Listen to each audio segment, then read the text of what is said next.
दावत देते हैं तुम्हारे नजरअंदाज करने के हुनर को। जिसने भी सिखाया उस्ताद कमाल का होगा। क्यों शर्मिंदा करते हो रोज यूं हाल पूछकर। हाल हमारा वही है जो तुमने बना रखा है। मिल गया होगा कोई गजब का हमसफर, वरना मेरा यार यूं बदलने वाला न था।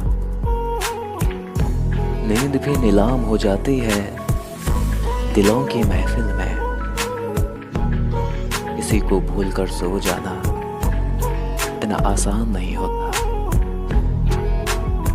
यकीन था कि मुझे भूल जाओगे तुम।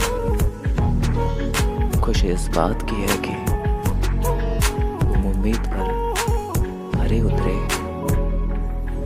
किसी ने कहा था मोहब्बत फूल जैसी होती है। कदम रुक गए मेरे बाजार में जब फूलों को बिकते देखा। याद नहीं है कि वो रूठा था या मैं रूठा था, लेकिन साथ हमारा जरा सी बात पर छूटा था। अजीब फील है इस मोहब्बत का, किसी को हम ना मिले कोई हमें ना मिला।